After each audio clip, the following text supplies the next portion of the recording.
Okay, ladies and gentlemen, so nice to be Can here. I sit here? You can sit there. Okay. Kevin Levrone, give him a good Hey, applause. what's up, guys? Hey, man, thank all of you, each and every one of you guys for coming here at the Fitness Festival. It's always great to be back in Sweden. It's been a while since I've been here. So, When were you here last? well, probably about 3 years ago. Okay. But I was just Cruising. visiting. Yeah. I wasn't actually at Performing. the festival here. So it's an enjoyable moment, and it's good to always see so many people. As you can see, as you walk around the venue here, there's so many different things going on, and it's just good to see how the industry has grown, Fantastic. man. Unbelievable. So we're gonna have a little good time, sitting down, talking, and if you guys have any questions or anything, go ahead and just don't be afraid to ask, okay? Have a seat, my friend. So I want to say, first of all, it's great being here again, awesome. Kevin, you were born in 1964. Yeah. Let's start there. I mean, that means that you're 55 years old this year. Yes. I mean, you look fantastic. Thank you, man. Thank you very much.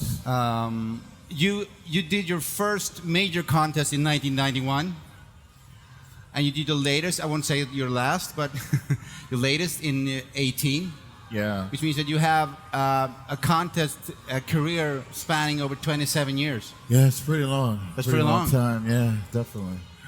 Pretty long time. You won your nationals in 91, and you beat a lot of people.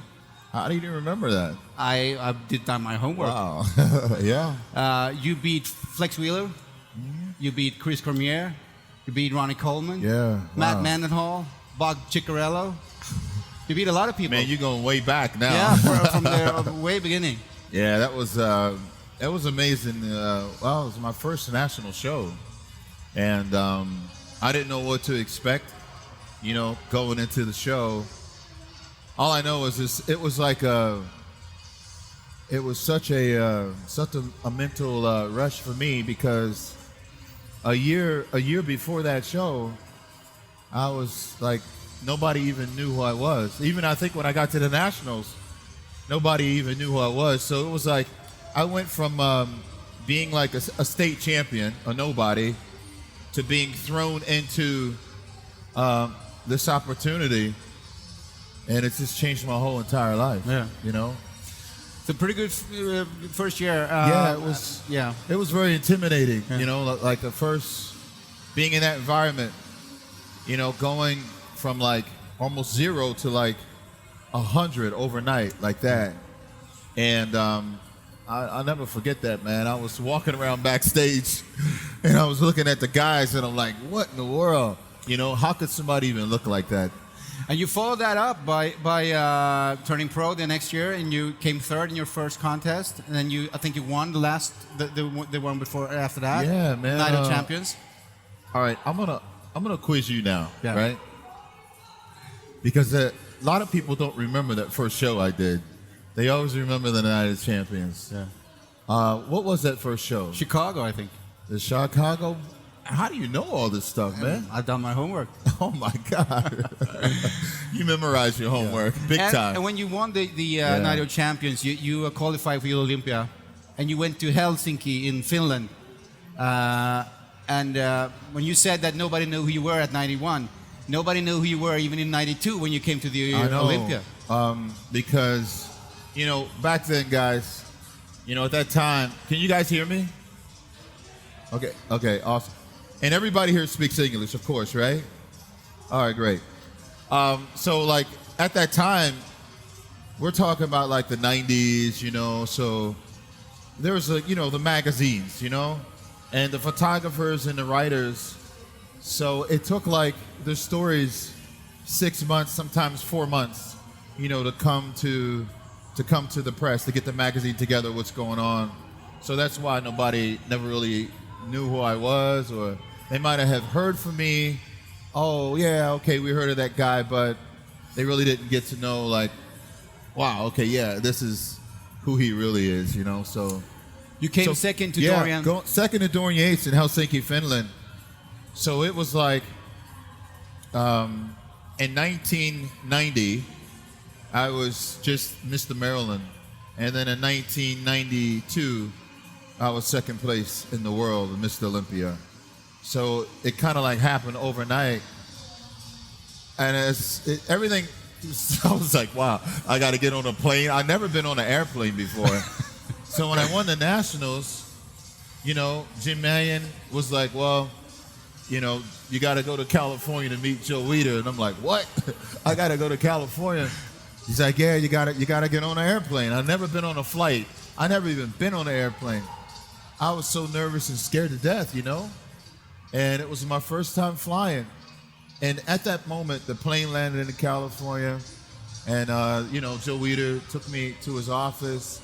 Walking into that office, man, it was like, I'll never forget about it. It was like walking into like a museum because, you know, there were like huge pictures of like Frank Zane. Have you ever been to the Weider office? Yeah. Yeah. It's crazy. Huge pictures of Frank Zane and Arnold, Lou Ferrigno, and sculptures and things. Yeah. Joe really, Remington statues. He really collected Remington and he loved art. So you could just get the feeling and the vibe of Joe Weider and why he loved the passion of bodybuilding. I mean, this is a man who, him and his brother Ben, you know, founded it. And they had these thoughts and ideas, but he was really a creative, artistic individual who had a vision. And he taught us how to pose. He's like, Levrone, you know, you really look great, you look good. Almost like a bigger version of Sean Ray. So it was just, everything was just, I couldn't believe it was happening. I really could not believe my life had changed in a matter of 24 months. And the year after, in '93, you came in probably, I don't know what you expected from that season, but I mean, in terms of your physique, you had misfortune. Yeah. You tore your pec. Yeah, I mean, what happened was I got second in the Mr. Olympia. You know, small time kid, nobody knew I was. So that's why I always tell you guys, if you have a dream, man, never quit, never give up, because you never know. Like, you never know what's going to happen as long as you just keep going. And I never knew that I would end up meeting Joe Weider and others. So my whole life changed. So I go to Mr. Olympia, I get second. I come home, you know, and it was cold. It's September, October. Yeah. So we're coming into the winter time. And I'm in the gym training, I think about in February. And I ended up tearing my pectoralis major minor, snapped my tendon in half, man. And it was a devastating. I was bench pressing 600 pounds. I don't know how many kilos that is. But I had to have immediate surgery within 24 hours. 600 pounds, like 270 kilos. Yeah. 275. How much? 270 kilos. Yeah, and it was a major operation that I had. They didn't expect me to come back. You actually had two operations. Yeah. I must say that I've seen a lot of people, bodybuilders, two operations on what? Yeah. The chest. Yeah. How That's do you what I know heard. that? I've heard that. Yeah, I think you had an infection in the first one. You had to do the other one again. Yeah. But they got anyway, infected and they had to do it again. They made a fantastic job, because I've seen a lot of people tear their pecs, Yep. and after that, their whole bodybuilding career is almost over. I look at Francis Banfatto or Tony Freeman. I mean, they're not... Barry DeMay. I think Rich Gaspar tore his chest too. But, I mean, your pec, I've never seen that. I couldn't tell from looking at you that your pec was torn if I didn't know. Because they did a good job putting it back, and also you pose in a way that you actually conceal it. Yeah. I actually tore my chest, and I was fortunate enough because the doctor that I had, his name is Kevin Tetsworth. He's an orthopedic surgeon at Johns Hopkins, and he amazing. And I say that, you know, God must have had something to do with it, because this is the first time that surgery had ever been performed, and he didn't open me up here, you know, where the tear was. They actually he went in on a cadaver, you know, a dead body, and he tried the surgery on a cadaver first, and he cut underneath the armpit. Okay. Yeah. So right underneath the armpit here is where he cut me, and he went in through that way, and that's why you don't see a scar or anything. And he pulled over the tendon, and he had to put like 6 screws down into the bone to pull the tendon over, and then just everything else just kind of like healed up from there.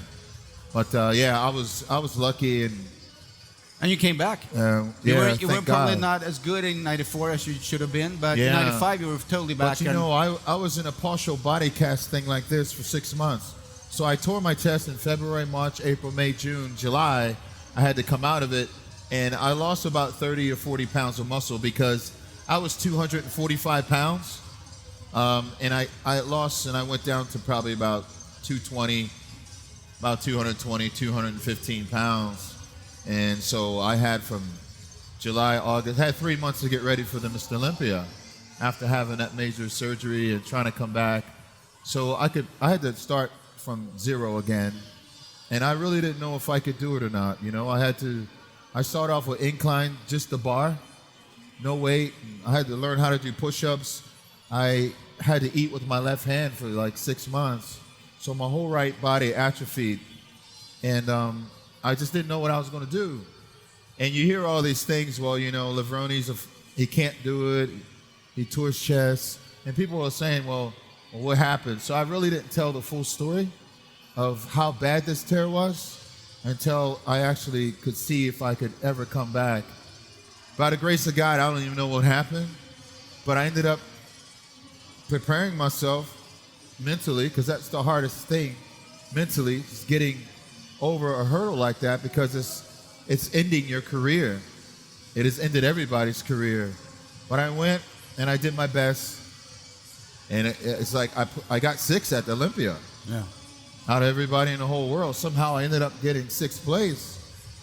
And I was How like, did that wow. feel? I mean, from where you were. Huh? How did that feel? I was blown away. I couldn't believe. I'm like, I got 6th place, right? And then everyone was saying, well, he must have not really tore his pec. It must have not been that bad. Yeah. So Arnold Schwarzenegger came up to me, called me and invited me. He says, wow, you know, you're amazing. You got 6 at the Mr. Olympia, 2nd Mr. Olympia. I was like 27 years old. And he invited me to come to the Arnold Classic. So the Arnold Classic was in March. Olympia was like September, end of September back then. October, November, December, January. So I had about 6 months to train, right?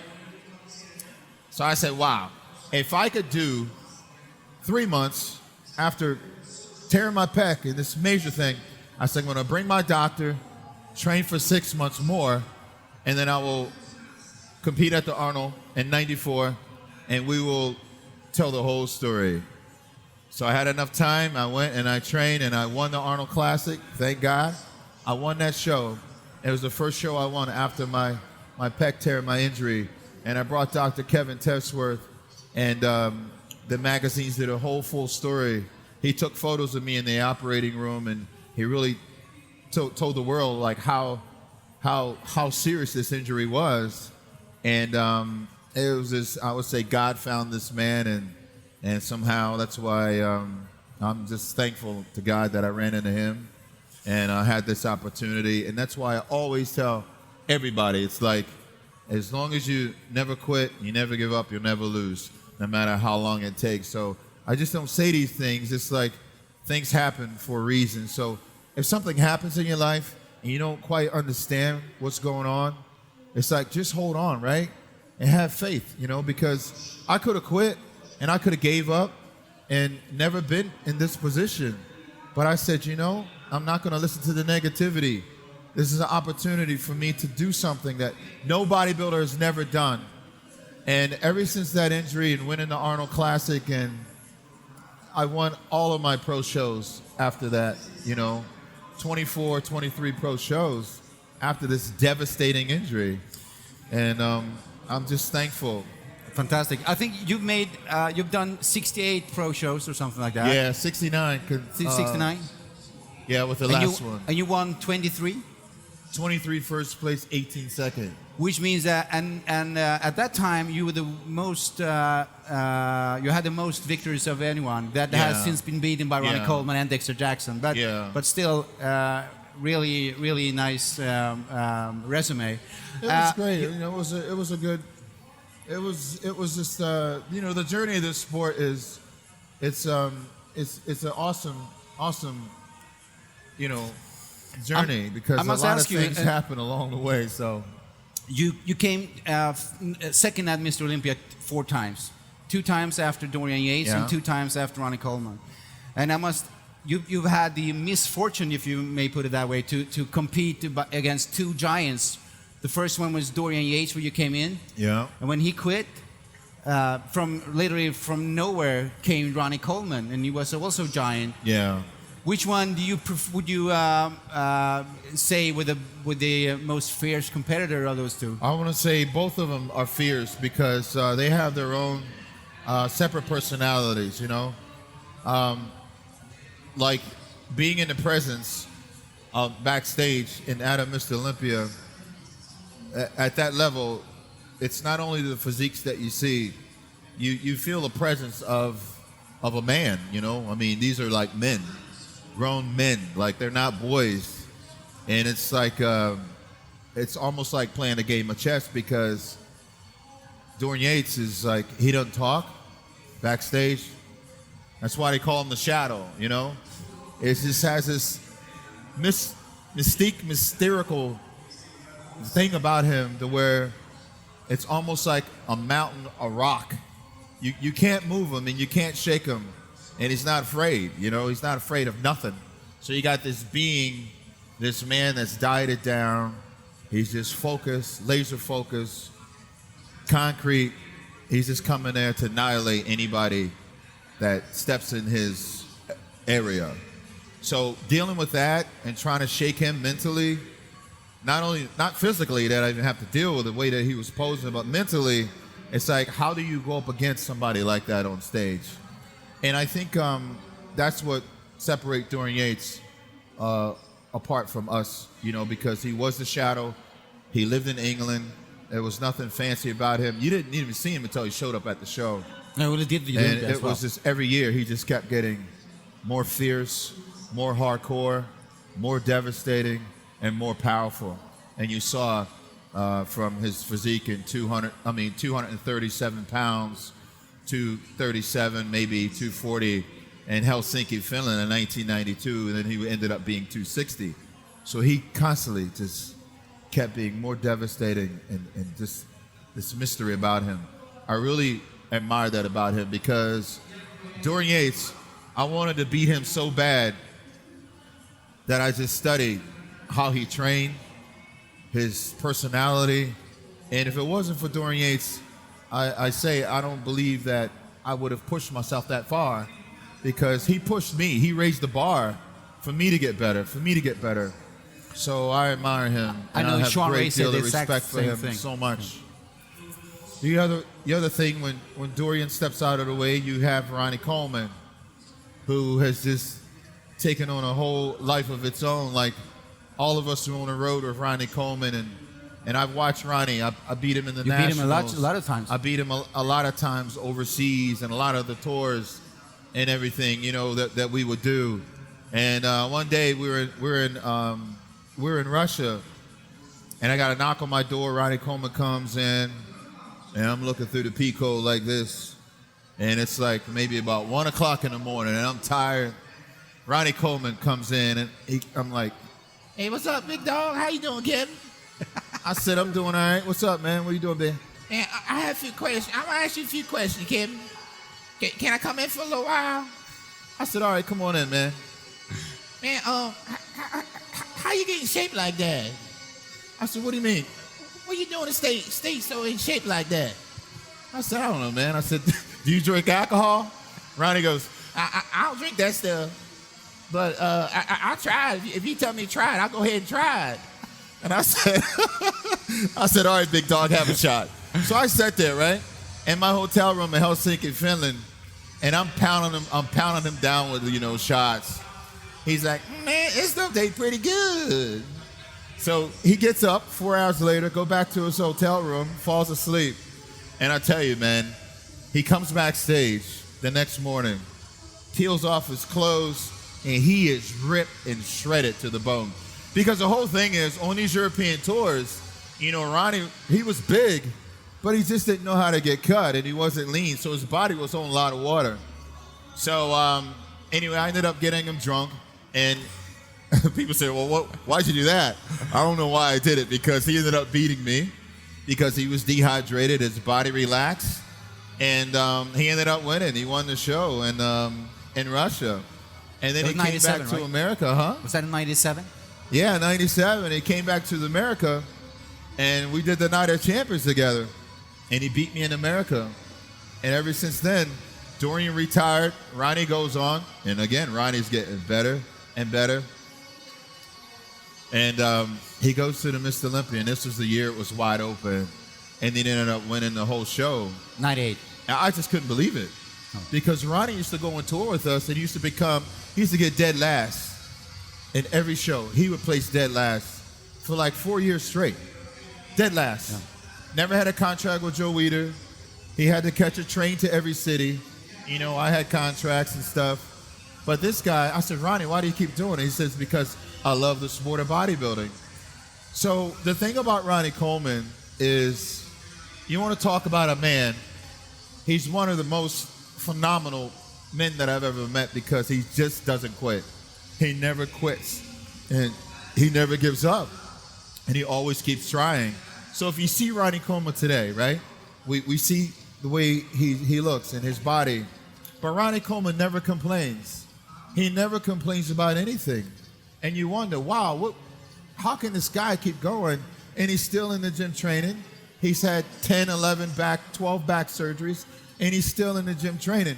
But what makes Ronnie Coleman separate in his own world is this, who he is, his character and his being, his spirit inside. He has the spirit of a warrior. And you can see how he just keeps going now and endless and endless. And it's not the outside that drives him. It's the inside, the will to succeed, the will to do better. And I think that's why he's the people's champion to this day, because we all feel, you know, how this guy is just unbelievable. And that's the guy that I honor, and that's the guy that I respect, you know. And I stay in touch with Ronnie every week, all the time. And he's one of the greatest Mr. Olympias that has ever lived, you know. By far. Arguably, probably the greatest as far as the physique, you know. So I love that guy. Kevin, I must ask you, you've had, before you did your 03 Olympia, and after which one you didn't come back for another 13 years. But before that, at what year do you think yourself, what year would you consider yourself to be the best? 95 or 99? You mean on the Olympia stage? Yeah. Well, I'd say 99 in British Grand Prix. Yeah, you were killing in the name were pretty like good. that. Amazing. Yeah. That was crazy. That was crazy. I think I was thick, I was big, I was full. What year was that? 99. 1999. Yeah, that was another world. That was a show that to this day rings one of the greatest ever. Stay dear to my heart. I felt really good, and 2000 Mr. Olympia, I felt really good. That was one of the shows where I didn't really feel fatigued. I felt great, and my spirits was up. I felt healthy, you know. And I'm going to say the show that one of my first pro show that I won, the Night of Champions, even though I felt like I was on the edge of like passing out on stage, I felt like my conditioning at that show was that was the leanest and the driest I've ever been in my entire life. I walked out on stage, I did my quarter turns, and I did the compulsories, and they never even called me back. It's like I never even had that happen before. No. And like normally when you go out on stage, they would call one person to, you know, but they called me out, a lineup, and we did quarter turns, and then they said, okay, front double bicep, side chest, and they put me back, and I just stood there. The whole prejudging was over, and they didn't even call me back out, and I ended up winning the show. That was the most ripped and shredded I've ever been in my entire life. My body fat was probably about 2.7. That's in 92. Yeah, 1992. I was about Night of Champions, 2.7. It was Kevin, crazy. After 03, Olympia 03, you stayed away. You never told anyone that you hung up your career. Yeah. You just I think you had some knee problems or something like that. No, that's not why I stopped. I stopped competing 1993 actually. Okay. It was because I won everything else, and I got 4 times runner-up in Mr. Olympia, and I think Ronnie was still out there. You know, I just knew that I wasn't going to beat Ronnie Coleman. No. You know, and so we're talking about 14, 15 years into competing, and I've done 7 shows every year. You know, every year I've done 7 shows for like 14 years straight. I just got a little burnt out at that point, and it was the only show in the world I didn't win was Olympia, and I figured at that point, you know, what's the point of keep going and pushing your body? So I just walked away, and I just said, you know what, I'm burnt out. And in 2016, you surprised a lot of people by coming back. Yeah. After 13 years. 14. 14. 13, 14, you probably know. How did that, what made you do that? Because there was still this little flame, a pilot that they say, burning. Because I knew that there were moments when I walked on stage in Olympia and I felt like I should have won. 2000, I felt like I should have won. Probably a few more other ones. And I'm just looking at, you know, the new cream of the crop coming up and how the sport was changing. We didn't have the mass monsters no more. Phil Heath that came up. Phil Heath had a physique somewhat similar to mine. So over a period of time of looking, and then people were saying, well, you know, the sport's not like what it used to be. Athletes don't look the same. And I'm seeing pictures, and I'm like, you know what? They're kind of right. And so it was like these guys kind of got into like that target range. I'm thinking, you know what? I probably could come back and do some damage or something. Did you think that you would have a shot at the title? If I didn't wait so long, yeah.